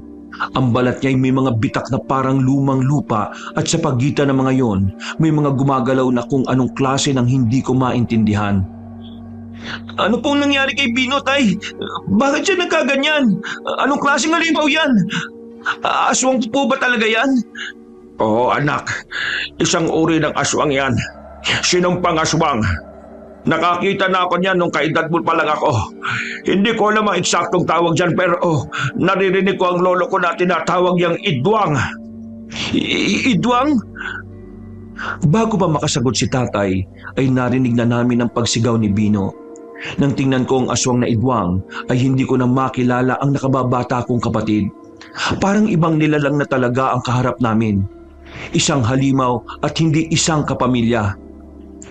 Tay, anong gagawin natin? Tumakbo ka na anak, bilisan mo. Pero paano po kayo? Iwan ako anak. Sige na, hindi ko po gagawin yan tay. Aakayin ko po kayo. Mamamatay lang tayo rito pareho kapag inakay mo pa ako. Sige na, tumakbo ka na anak. Hindi na naman natapos ni tatay ang pagsasalita dahil nabaling na sa amin ang atensyon ng aswang. Sinalakay kami nito kaya dali-dali kong hinatak si tatay. Napatras kami sa isang sulok malapit sa kusina. Pagkaharap ko kay Bino, pulang-pula ang mga mata niya na talagang nanlilisik. Mas lalo kong nakita ang itsura niya bilang isang aswang na idwang. Mas nakakatakot pala talaga yun, Kabanong. Mas nakakatakot pala talaga yun, Kabanong, sa malapitan. Dahil yung bitak-bitak na katawan niya ay parang may kung anong kumikislot-kislot. Muli siyang sumugod, kaya hinatak ulit si tatay pero humarang siya sa amin. Dahil dito ay nagkahiwalay kami ng landas ni tatay. Siya ay napunta sa ilalim ng lamesa, habang ako naman ay sa bandang banyo. Tumama ang ulo ko sa gripo kaya dumugo ang noo ko. Paghawak ko roon ay sumasagana na ang dugo dahil medyo malalim ang tama. Sinubukan kong tumayo pero dahil sa basa ang sahig kaya natumba na naman ako. Sa ikalawang pagkakataon ay tumama na naman ang ulo ko sa gripo kaya mas lalo itong dumugo. Mahilo-hilo ako, Kabanong. pero sinikap kong makatayo pa rin dahil inaalala ko ang tatay. Pero saka ko lang napagtanto na hindi pala ang tatay ang susunod na sasalakayin ni Bino. Ako pala mismo. Kitang-kita ko kung paano siyang suminghot-singhot sa hangin hanggang sa maamoy niya ang dugo na tumatagas sa noo ko. Dahil doon ay parang mas lalo siyang naging agresibo. Hanggang sa ang mga bitak-bitak sa katawan niya ay mas lalong lumaki. Mas lalo kong nakita ang mga kung ano-anong kumikislot doon. At nanlaki ang mga mata ko matapos malaman kung ano ang mga yon. Halos masuka-suka rin ako dahil sa matinding lansa at baho ng amoy na pinagsama-sama mula sa mahahabang nilalang na gumagapang palabas sa bitak-bitak na katawan ni Bino. Para yung mga alupihan pero mas malalaki at mas matataba. Sobrang baho talaga, Kabanong, at talagang nakakatakot ang itsura. Mga alag, sipsipin ko na yan.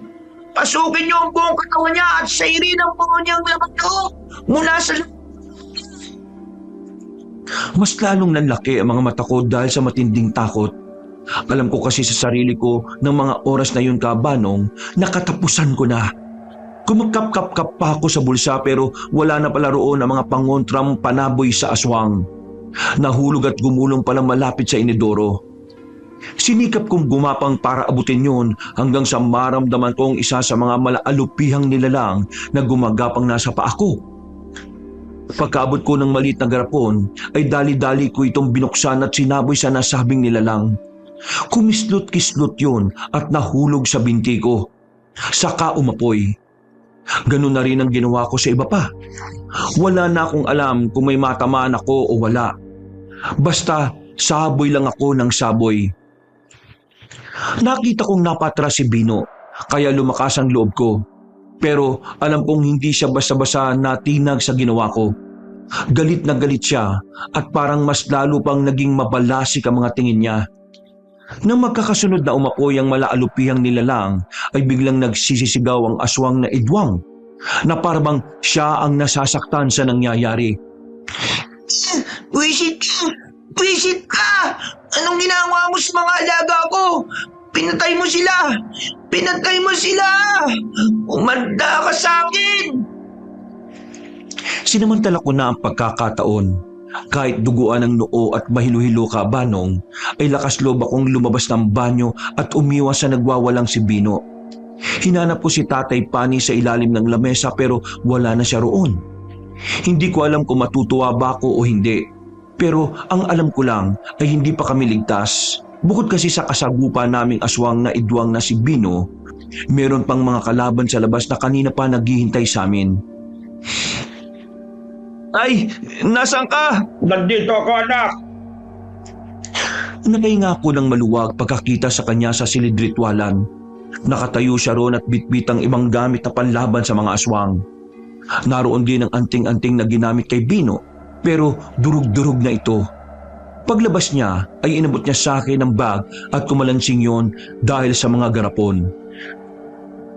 Inakay ko kagad siya palabas habang si Bino ay patuloy pa rin na nagwawala dahil sa sakit ng pagkasunog. Pero pagbukas namin ng pinto ay tumambad kagad sa paningin namin ni Tatay ang iba pang aswang. Sinabuyan kagad ito ni Tatay ng pangontra. Nang matamaan sa muka ay napaatras yun biglang nasunog. Wala na kaming sinayang pang oras. Habang hindi pa nakafocus ang atensyon sa amin ni Bino, lumabas na kami ng bakuran. Pero may mga aswang pa rin na mga sumunod. Hindi nga namin napansin ang isa na patalon sa amin. Mabuti na lang ay kumahol si Puti at muling sinunggaba ng aswang. Nagpambuno sila pero nanalo ang aso namin. Pagkatapos ay sinabuyan na kagad ni Tatay ng pangontra ang aswang hanggang sa masunog ito. Nang makalabas na kami ng gate ay biglang kumalampag ang pinto sa bahay. Napalingon kami roon at nakita namin na nabuwal. Mula roon ay tumindig si Bino. Umuusok ang katawan niya at galit na galit talaga. Tara na po, Tay. Huwag na kayo magpaiwan. Pakiusap. Hindi kayo mananalo sa kanya sa lagay nyo. Nagawa niya nga madurog yung agimat eh. Bino. Nang marinig ko yun kay Tatay, naghalo ang awa at pag-aalala ko sa kanya. Kahit ako man ay hindi gusto itong mga nangyayari. Pero wala kaming magawa pareho kundi makipagsagupa sa kapatid kong nilamon na ng pagiging halimaw. Inakay ko si tatay palayo pero narinig pa naming sumisigaw si Bino. Sigaw na parang nagtatawag ng iba pang uri ng aswang na sumalakay sa amin kanina. Bago siya tuluyang mawala sa paningin namin, bago kami lumiko sa kabilang iskinita ay narinig ko pa siyang nagsalita ng malakas. Hindi niyo ako matatakasan. Mamamatay kayong lahat ngayong gabing to. Kayong lahat dito sa baryo. Wala akong ititira kahit na isa. Alam kong narinig din yun ni tatay kaya mas lalo kong naawa para sa kanya. Katulad ko kasi, mahal na mahal niya rin talaga si Bino. Itinuring talaga namin siyang kadugo at parang tunay na amin. Pero wala na talaga kaming magagawa dahil nabigo kaming makontrol ang selyo. Sinundan namin si Puti kung saan pupunta. Dahil hindi ko rin alam, para bang may isip at talino ang aso kung saan kami dadalhin na ligtas na lugar. Pero kakaiba ang kapaligiran noong gabing yun, Kabanong, dahil matapos sumigaw-sigaw kanina si Bino na parang nagtatawag, naramdaman namin ni tatay ang kakaibang presensya. Presensya na galing sa kasamaan at mabigat ito. Pati nakakadagdag ng panghihina. Sinundan lang namin ng sinundan si Puti hanggang sa habang tinatahak namin ang daan ay nakita kong isang anino na mas mabilis pa sa aso. Mas tahimik pa sa hangin. Kasunod ng mahina nitong pag-ungol, nakita ko kung paano maging alerto si Puti. Siguradong nararamdaman nitong may aswang na sa paligid. Kaya naging alerto rin kami ni tatay. Magtago tayo sa gilid ng puno, tay. May aswang na sa paligid. Iwan mo na lang kasi ako, anak. Namamanid na ang balakang ko sa sakit. Makakabigat lang ako sa iyo. Huwag po kayo magsalita ng ganyan, tay. Si Bino, hindi ko nailigtas sa kapatid mo. Nilabo na siya ng sumpang yon. Huwag niyo pong sisihin ang sarili niyo, tay. Dahil alam ko po, alam niyo rin sa sarili niyo na ginawa niyo pong lahat, tay. Pero hindi ako nagtagumpay. Nagtagumpay man po kayo o hindi na importante yun sa ngayon, tay. Ang mahalaga kumilos kayo at magsikap. Kaya huwag niyo na pong sasabihin na magpapaiwan kayo dito. Dahil hindi ko po kayo iiwan kahit anong mangyari. Papatayin tayo ni Bino, ang kapatid mo. Dahil hindi ko rin po alam ang sasabihin, Kabanong, kaya niyakap ko na lang si tatay ng mahigpit. Hindi ko lang ipinalata sa kanya ng mga oras na yon pero napaiyak din talaga ako. Mas tahimik lang dahil ayaw ko makita niya na pati ako ay napapanghinaan na ng loob. Gusto ko pong maramdaman ni tatay ng mga oras na yon na pwede siyang humugot ng lakas sa akin. Kaya ako nagpakatatag hanggang sa pumanatag ang kalooban niya. Natala lang kami sa ganoong proseso nang marinig naming umaangil na naman si Puti habang paatras sa amin. Tumingin kami ni tatay pani sa direksyon kung saan nakatingin ang aso hanggang sa may nakita kaming tila pasuray-suray na imahe. Nang matapat yon sa paandap-andap na ilaw ng lumang poste, doon namin nakita ang isang lalaki. Si Mang Timang, na palasing-lasing ang paglalakad. Kilala ang nasabing Ginoo sa lugar namin bilang isang sugalero, sabongero, lasinggero at lahat ng klase ng ero na pwedeng gawin ng isang lalaki. Nagpatuloy sa pag-angil si Puti habang papalapit siya hanggang sa may makita pa kaming kasunod niya. Nang mahagip ng paningin ko ang mga namumulang mga mata sa likuran ni Mang Timang, doon ko napagtanto na huli na ang lahat. Sinunggaban na siya ng aswang sa likod at kinubabawan. Saka kinagat sa liig habang kinakalkal lang tiyan niya. Hindi na nakapanlaban pa ang lasinggero pero sinubukan ko pa rin lumapit para iligtas siya. Sinubuyang ko ng pangontra ang aswang pero nakaiwas yon. Pagtalon pa atras ay tumayo lang siya sa harapan ko. Habang ngumunguya-nguya, pagkalaon ay idinura niya ang bahagi ng buto na nasama niya sa pagkagat sa katawan ni Mang Timang. Nang balikan ko ng tingin ang nasabing Ginoo, wala na yung buhay at nangingisay-ngisay na lang ng bahagya ang katawan. Napakuyom ako ng kamao. habang sa kabilang kamay ay naroon ang garapong may lamang pangontra. Ngumisi pa sa akin ang aswang kaya nakaramdam ako ng galit at sa kanya ko ito ibinunton. Uy! Uy! Puti!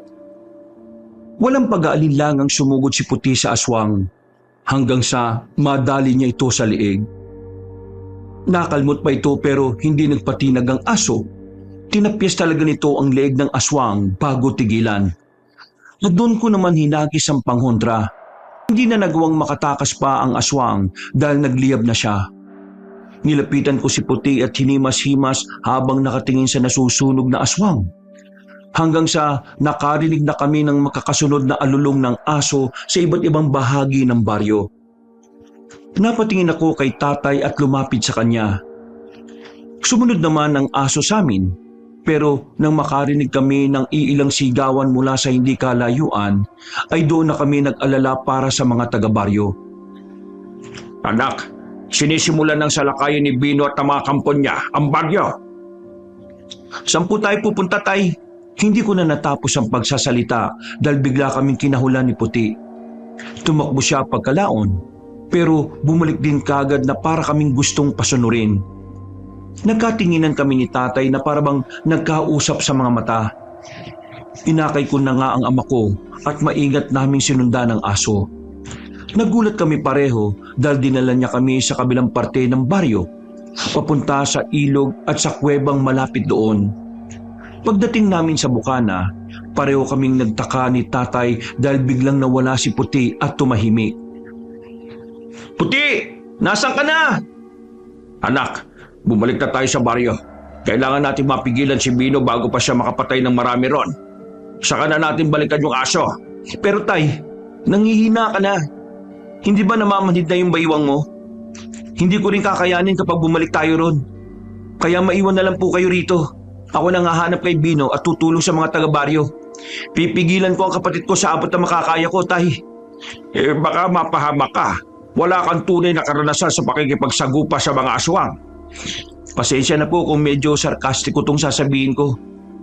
Hindi naman talaga tayo maharap sa mga aswang dahil hindi naman tayo mga antingero.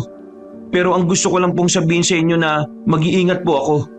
Huwag niyo na po akong alalahanin. Nag-aalala talaga ako sa iyo, anak. Akala ko ba gagawin mo ang lahat para hindi mangyari ang ganito, ha, Pani? Manang Suping, kayo po ba yan? Angelita. Ako nga ito, iho. Ang laki-laki mo na. Binatang-binata ka na talaga. Salamat po. Kayo po parang hindi po tumatanda. Parang ganyan pa rin po ang itsura nyo nung huli ko kayo makita. Yan ang sikreto kapag naniniraan ka lang sa madilim na kuweba. Matagal po kayong nakatira rito? Pero ano pong ginagawa nyo rito? Teka, bakit kasama nyo po si Puti? Alaga ko ang asong ito na si Bughaw. Puti pa lang ipinangalan niyo, ha? Bughaw?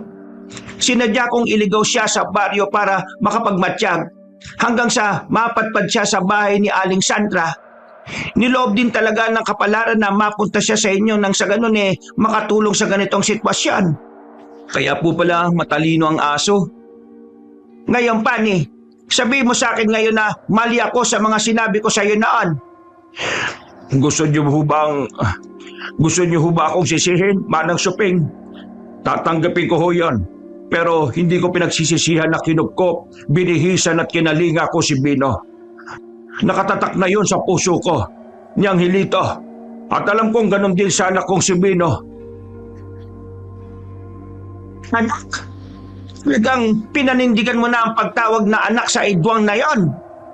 Manang, dahil totoong itinuring ko siyang tunay kong anak. At itinuring din siyang tunay na kapatid ni Angelito. Pero hindi pa rin maalis na siya ang magiging dahilan na kapamakan ng mga tao sa baryong ito. Asa ba? Pero hindi pa rin maalis na siya ang magiging dahilan ng kapahamakan ng mga tao sa baryo. Alam ko ho yan. Kaya ginagawa ko na ng paraan. Paraan? Sa lagay mong yan? Paano mo ngayon gagawa ng paraan tong nangyayari? Hindi ko pa alam. Pero iisip ako. May liligtas ko ang baryo at ang anak ko. Huwag kang magtanga-tangahan na naman, Pani. Hindi mo siya anak. Hindi mo anak ang halimaw na yan. Huwag niyong tawaging halimaw si Bino o Idwang o Aswang. Hindi aswang si Bino. Hindi aswang ang anak ko. Pa, yung sinasabi mong hindi papatay sa ating lahat ngayong gabi? Mawalang galang na po, Tay.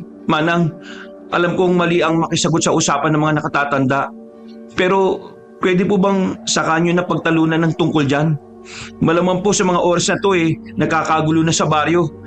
Bago kami dalhin dito ni Puti o ni Bughaw, nakakarinig na kami ng mga sigawan At napatay mismo ng aswang sa harap namin ni Tatay ang lasinggerong si Mang Timang. Habang nagpapalit po kayo ng mga pananaw sa buhay nyo at kung sino ang totoong tama, malamang inuubos na naman ng mga aswang yung mga nandun sa baryo. Kaya mawalang galang na po magtulungan na lang po muna tayo. O kung ayaw nyo, ako na lang munang aalis papunta ron. Aswang po ba yun? Napatingin kaming lahat sa direksyong itinuro ko. Mula kasi sa itaas na bahagi ng kuweba, sa may kapunuan ay may nakita akong 5 pares na mga namumulang mga mata. Napansin ko rin na nagsimulang umangil si Puti o Bughaw o kung anumang pangalan talaga ng aso na malayo naman sa kulay niya. Nang tunuyang lumitaw ang mga yon na nagtatago sa dilim, ay tumambad na nga sa amin ang mga aswang na siyang itinuturing naming alagad ng Idwang na si Bino, ang kapatid kong aswang. Ano pong gagawin natin? Tay, Manang, medyo marami-rami po ang mga yan. Bago ko pa matapos ang aking sinasabi, ay nauna nang sumugod ang aso. Naggulat ako nang tinapik ako sa magkabilang balikat ni Tatay Pani at Manang Suping. Hindi ko tuloy alam kung sino ang una kong kakausapin sa kanilang dalawa. Anak, tulungan mo si Puti. Kunin mo itong mga garapon na pangontra at alam mo na naman ang gagawin. Epektibong pambulag ito sa mga aswang. Huwag kang galala, dala ko na muna ang bahala sa tatay mo. Kailangan kong pagalingin ang mga sugat niya bago pa lumala. Pero hindi ko kailangan Manahimik ka, Pani. Sige na, iho, ang hilito. Tulungan mo si Bughaw. Hindi siya pwedeng mamatay dahil malulungkot ang kapatid mo. Nang marinig ko yun, napangiti ako dahil sa kaloob-looban ay tanggap din naman ni Manang Suping kahit sino pa si Bino. Sadyang hindi lang talaga maganda ang pagkakataon, Kabanong. Hinayaan ko na nga muna sila dahil umabante na ako. Hindi ko rin alam dahil bigla na lang akong nagkaroon ng tapang. Parang nagsanga-sanga ang determinasyon ko na kumalaban sa mga aswang para mailigtas si Bino pati ang mga taga-baryo. Nang makita ko na kinakagat-kagat na sa leeg ni Puti ang isang aswang, lumapit kagad ako roon at isinaboy sa halimaw ang pangontra. Pagkatapos nung mangisay ay bigla na lang nag-apoy at nasunog. Pero hindi nagpaawat ang 4 na natitira dahil galit silang sumugod sa amin nang sabay-sabay. Tumakbo ako para magtago sa puno. Si Puti naman ay umikot at kaagad sinunggaban sa likuran ng isa pa. Tinumbok niya kagad ang ulo kaya sinaboy ko kagad doon ang pangontra hanggang sa mag-apoy na rin yon. Pero hindi ko inaasahan ang nangyari. Mula sa magkabila kong gilid ay sabay na umatake sa akin ng 2 aswang. Pag-atras ko ay nabitiwan ko ang bag ni Tatay kung saan nakalagay ang mga garapong pangontra. Sakto pa na natalisod ako sa isang ugat dahil sa madilim na paligid. Dumausos ako pababa hanggang sa mapunta sa gilid ng sapa. Pagtayo ko ay nasa harapan ko na pala ang isang aswang. Kinalmot ako nito at ramdam na ramdam ko na parang napunit ang pisngi ko. Mabuti na lang ay laging to the rescue si Puti sa akin. Dinamba niya sa likod ang aswang pero may isa pang sumunod at pinagkakakalmot din siya. Nang makita ko yon, kahit nasasaktan ako ng husto, ay dali-dali akong tumayo. Hindi ko na rin alam kung anong mangyayari sa paligid, Kabanong. Kumupaka pa lang ako sa gilid ng sapa ng kung ano-ano hanggang sa may mahawakan akong solid na bato. Pinagpupupok ko ng salitan ng mga aswang hanggang sa parang nadurog ko na nga yata ang mga ulo nito. Tumigil lang ako nang marinig ang mahinang pag-ingit ni Puti. Nang tumingin ako sa bandang kaliwa, nakita ko siya na nakadapa, duguan at nanghihina. Dali-dali akong lumapit at binuhat siya. Tumatagas-tagas pa nga sa kamay ko ang mga dugo galing sa malalalim niyang sugat. Napuruhan talaga siya ng gusto mula sa aswang kanina. Puti, lumaban ka! Pinilit pa nga na gumalaw ng aso. Aawatin ko sana pero parang nagmatigas to kaya sinundan ko na lang. Hanggang sa makita kong kinaroroonan nila Tatay Pani at Manang Suping.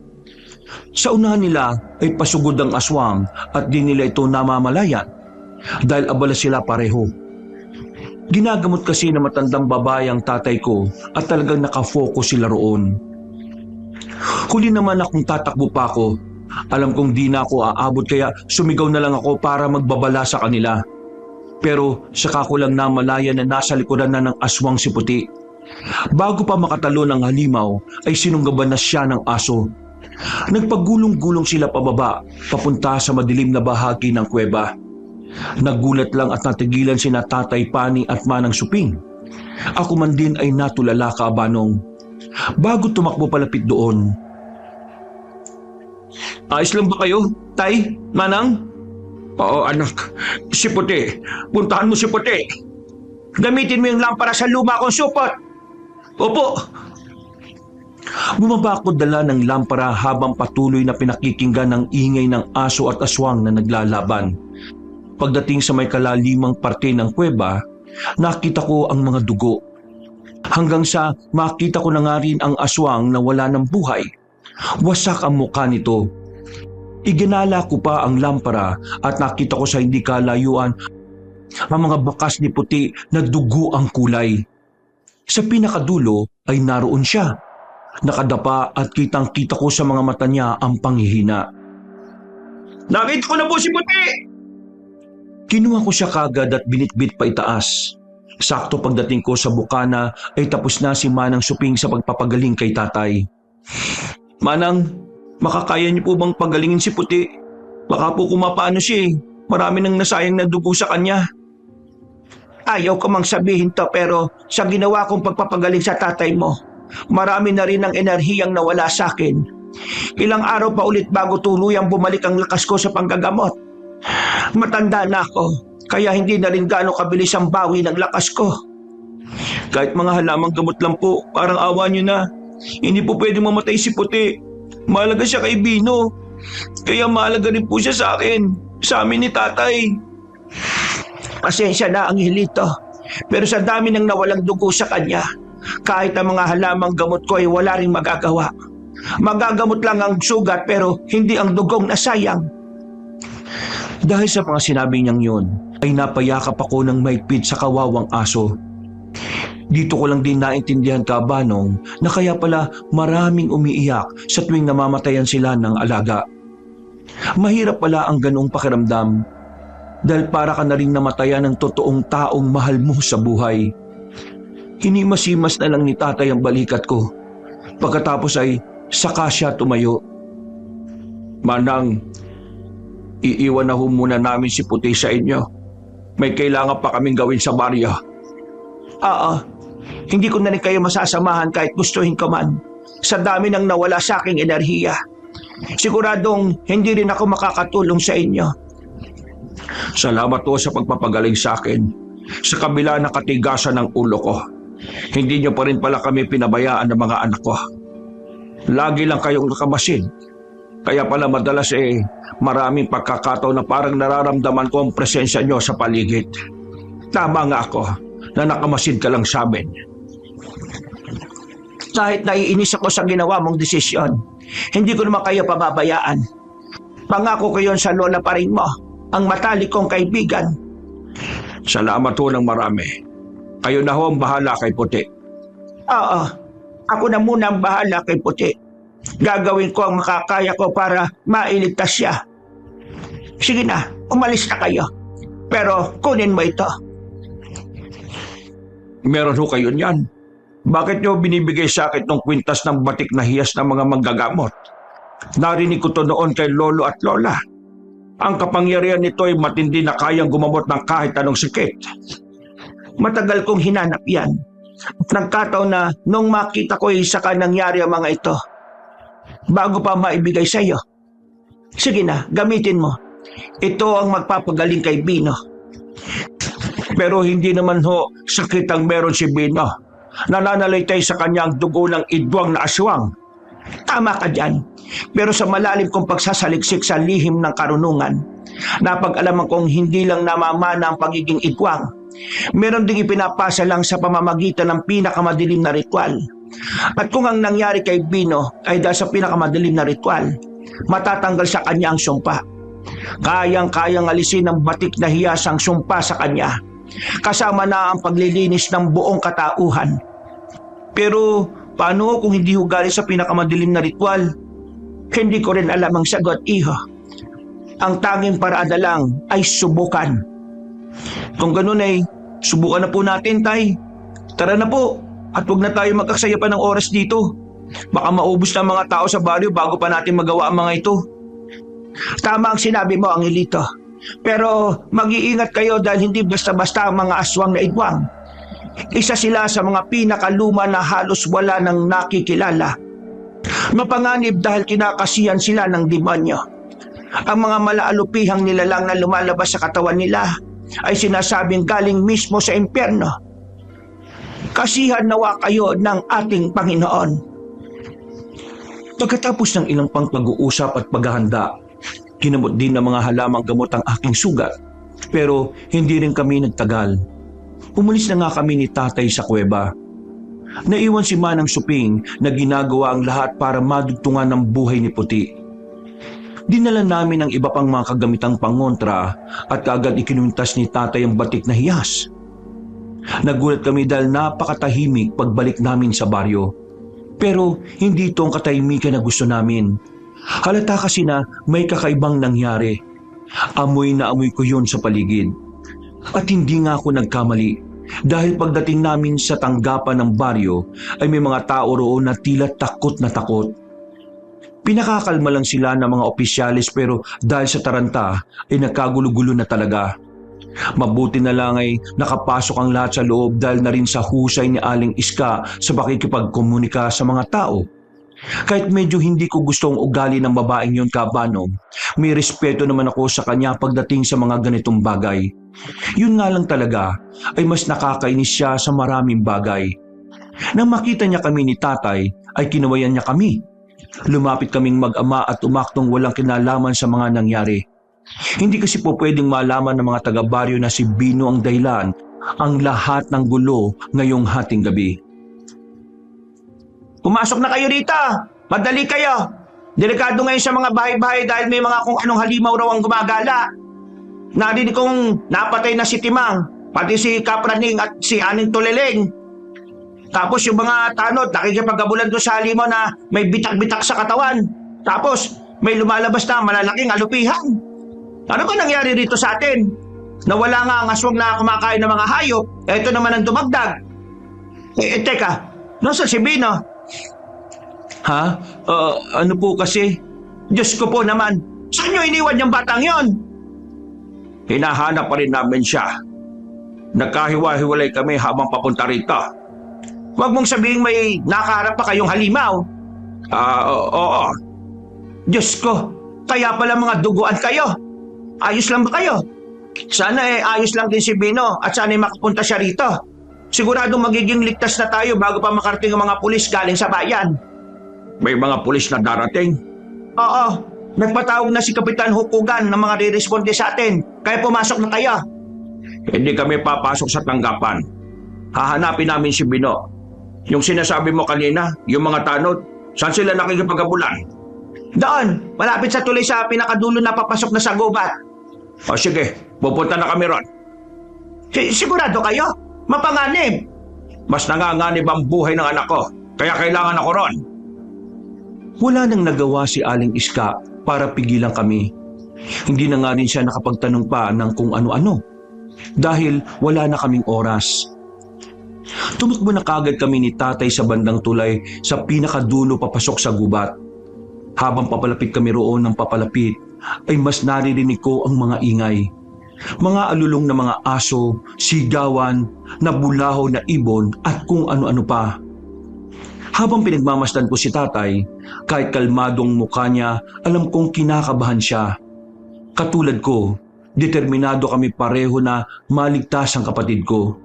Kaya umaasa kami, Kabanong, nagagana ang batik na hiyas. Tinapik ko ang tatay sa balikat sa ngumiti. Sinuklian niya rin ako at mas lalo pa namin binilisan ng pagtakbo. Hanggang sa may makita kaming patrol na tricycle. 3 ang sakay ng mga yon na nagsusumigaw sa takot habang nakikipaglaban ng buhay nila sa mga malaalupihang nilalang. Dali-daling lumapit si tatay at sinabuyan ng nakakatakot na halimaw. Nasunog ang mga yon, kaya nakarinig kami ng malakas na hiyaw at ungol mula sa hindi kalayuan. Ganun na ganun ang nangyari nung una kong masunog ang mga alaga ni Bino.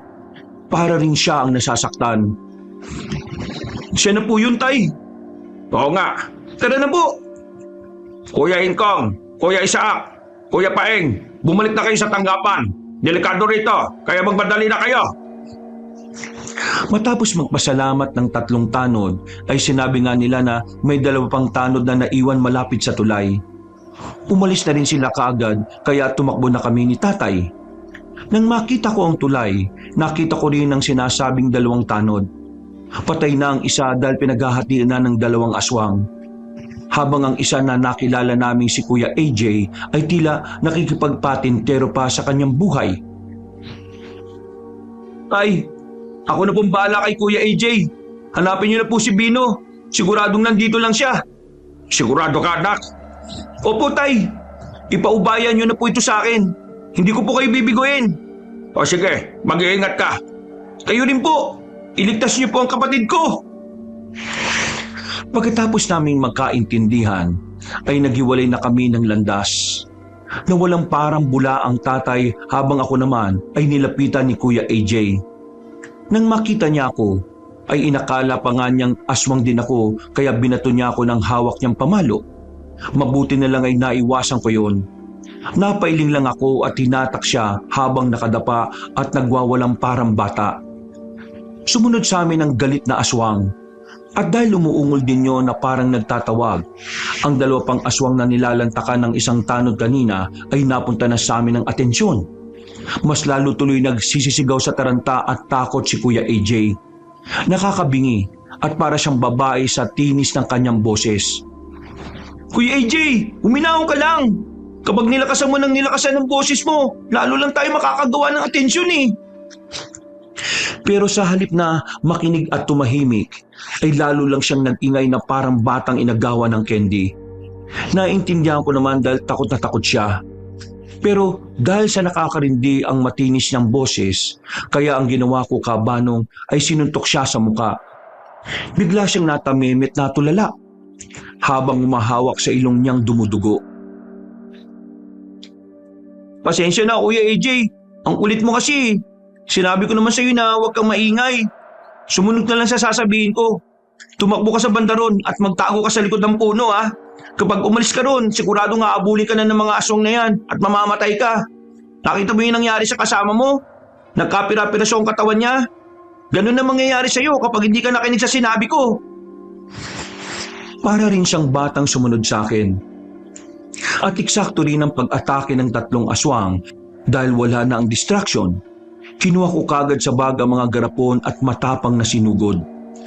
Siniguro ko na hindi na ako matatamaan ng mga kalaban dahil ayaw ko na mangyari yung nangyari kanina na dahilan kung bakit nalagay ngayon sa alanganin ng buhay ni Puti. Pagtalo ng 3 aswang ng sabay-sabay ay pinadosus ko ang sarili ko. Pagkatapos ay tumingala ako saka isinaboy sa gitna nila ang 3 garapon ng pangontra. Nang tumama ito sa kanilang mga muka at nabasag, kumalimuyak ang amoy ng talumpunay na may halong paminta. Napasingot sila ng sabay-sabay at napabahing. At ito ang naging tila dahilan ng kanilang pagkamatay. Nagsilbi kasing mitya ang bahing nila at sabay-sabay din silang umapoy. Napangiti ako habang pinagmamasdan ng mga aswang na nagkakakawag para lang mabuhay. Nagkanya-kanya sila ng karipas papunta sa gilid ng tulay para tumalon at maisalba ang sarili. Pero hindi ko inayaang mangyari yon. Sinundan ko sila at isa-isang ginilitan ng leeg. Hingal akong napatingin kay Kuya AJ pero naggulat ako nang may papunta na sa kanyang malaalupihang nilalang. Nagmadali akong tumakbo pero huli na dahil nasunggaban na siya ng isa. Kitang-kita ko kung paano yung pumasok sa kanyang bibig dahilan para siya ay mapahiga sa lupa. Paglapit ko ay nangingisay-ngisay na siya habang palipat-lipat ang paghawak ng kamay sa liig, sa tiyan at sa iba't ibang bahagi pa ng katawan. Maya-maya'y tumingin siya sa akin at tila inabot ang mga kamay ko na para ring humihingi ng tulong. Pero sa huli ay nawalan na siya ng buhay. Nakakalungkot man, pero wala na akong nagawa kundi hintayin ang paglabas ng malaalupihang nilalang sa katawan niya. Inabangan ko itong lumabas sa dila at saka ko sinabuyan ng pamatay.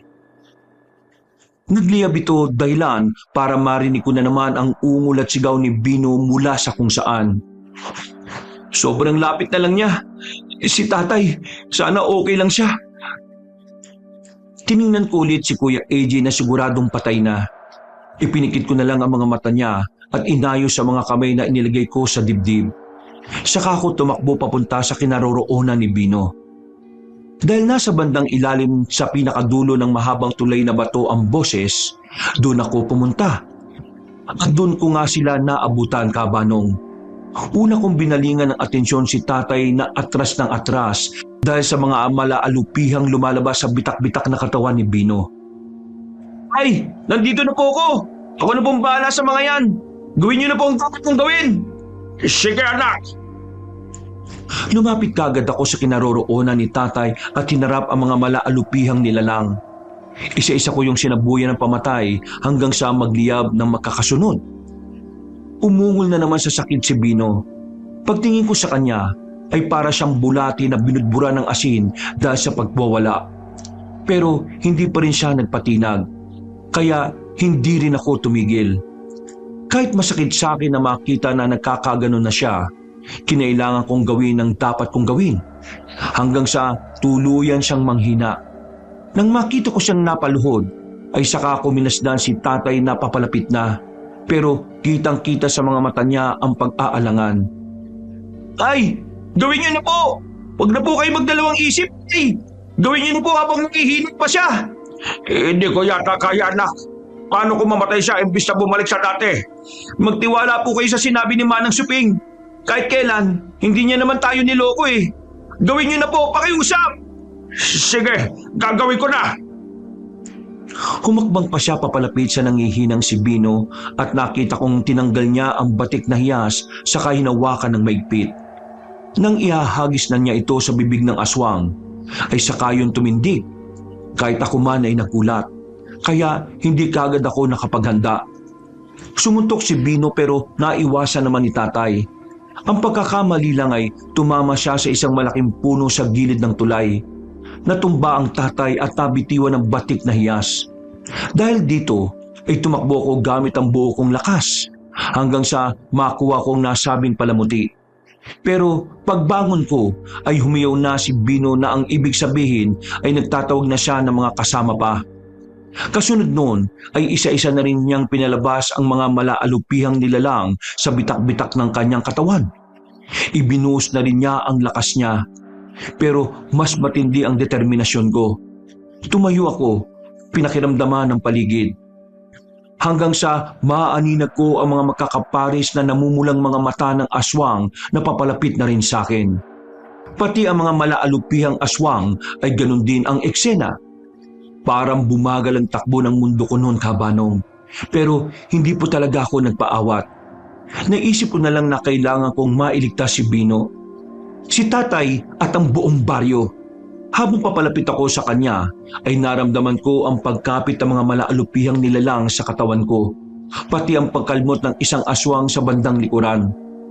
Tinis ko ang mga yon hanggang sa makalapit ako ng husto kay Bino. Pero nang inaakala kong abot kamay ko na ang tagumpay, nagkamali ako. Bigla niya akong hinawakan sa liig. Humihingal siya. Dinig na dinig ko yon pati ang nabubulok na amoy ng kanyang hininga. Habang ang mga alupihang nilalang ay nilulukob ang buo kong katawan. Hinigpitan ko ang hawak sa biyak na hiyas. Hindi ako mapapatay na. Ibalik mo ang kapatid ko, halimaw ka! Palayain mo siya sa sumpa! Ha! Akin ang katawang ito. Ako ang magwawagi. Katulad ng sinabi ko, mamamatay kayong lahat ngayon dito sa baryo. Hindi! Pagkasabi kong yun, ay pinilit kong igalaw ang kaliwang kamay ko hanggang sa kinagat na niya ito at naputol.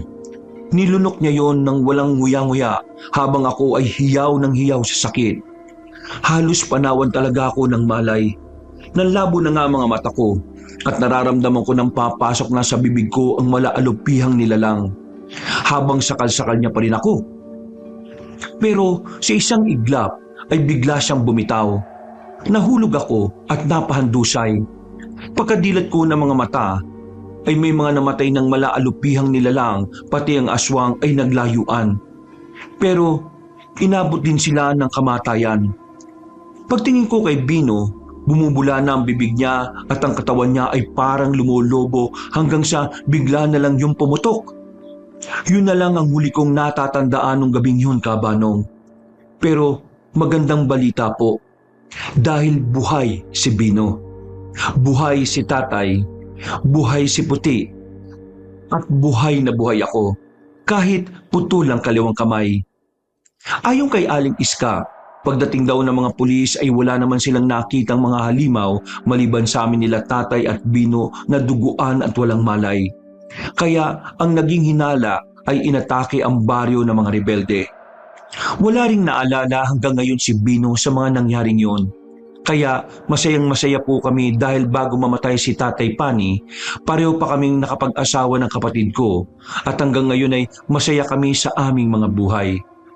Kinalimutan ko na rin ang lahat, pero may pagkakataon pa rin na sa tuwing may magpapagamot sa akin ay di ko tinatanggihan.